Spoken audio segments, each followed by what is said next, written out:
The Tuskegee Airmen of the Macon-Thomas Chapter right here in West Bloomfield received an approval for a proclamation and were celebrated by the West Bloomfield Township. And we have the president of that chapter of the Tuskegee Airmen joining us right now on The Splash to talk about his experience in being honored this way, Chuck Mathews. Chuck, thank you so much for joining us today. Thank you, Jake. It's a pleasure being here with you.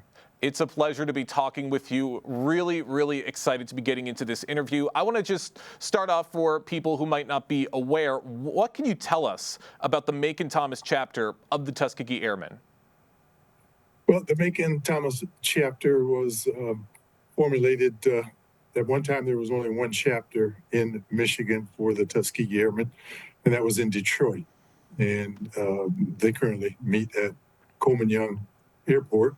And many of our members in the suburban areas, it was somewhat of a challenge to go for meetings and activities and whatnot. And the brain trust of that initiative, Major William Burnett, formed the West Bloomfield chapter of the Tuskegee Airmen in 2012.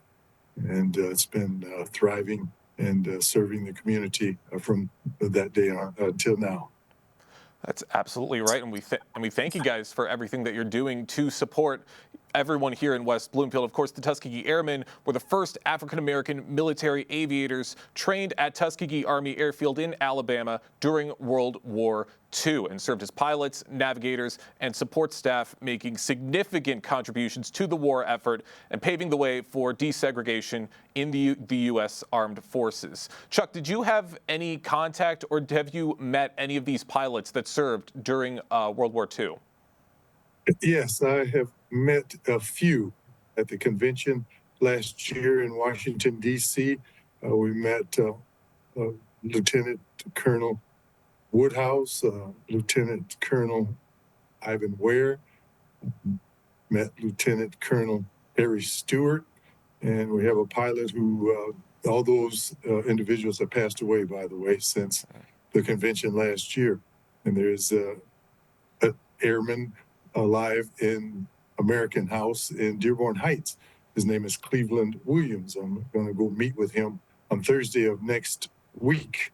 So we are pretty much him only in the state of Michigan. And I believe there's only a couple of the original pilots still alive in this country.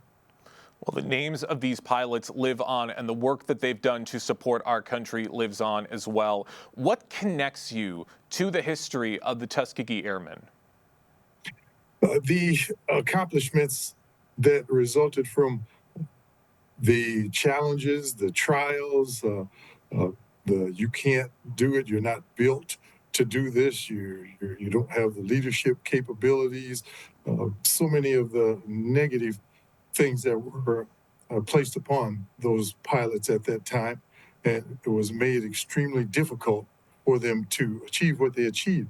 And all that did was just made them better, made them that much more efficient in flying, in combat, and avoiding danger, in shooting down enemy aircraft, all of those things. And that lesson is right here, right now with us today, is especially our youth. And we are mentoring and teaching our youth about drones and money management and so many other things. But never let anyone tell you what you cannot do, what you're not capable of doing, what you're not built to do.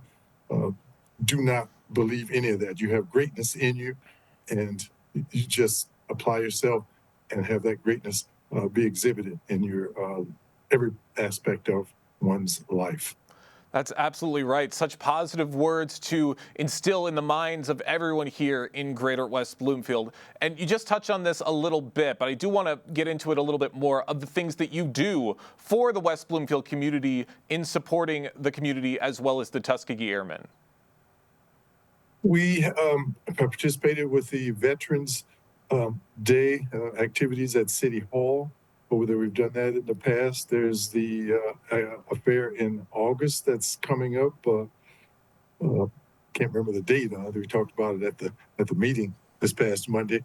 But that activity is taking place. We support that and have a table and have some giveaways and some information, and just here to support the community that has embraced our chapter, embraced us so warmly and so genuinely. And we just whatever and wherever we can serve, we are here to do that. Well, Chuck, we appreciate everything you do for the greater West Bloomfield community. One more quick question before we let you go. How does it feel to have gotten this honor by the people here in West Bloomfield at the recent meeting?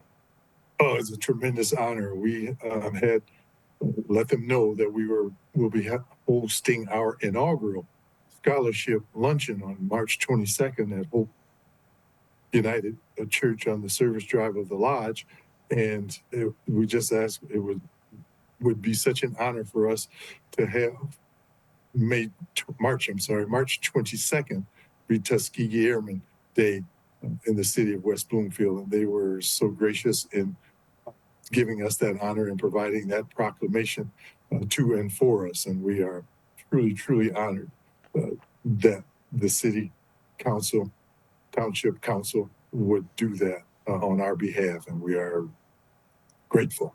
Well, we are grateful for everything that you do, Chuck, in supporting the Tuskegee Airmen, and we thank you so much for joining us today here on The Splash Live. My pleasure. Thank you for having me. It was a pleasure interacting with the audience.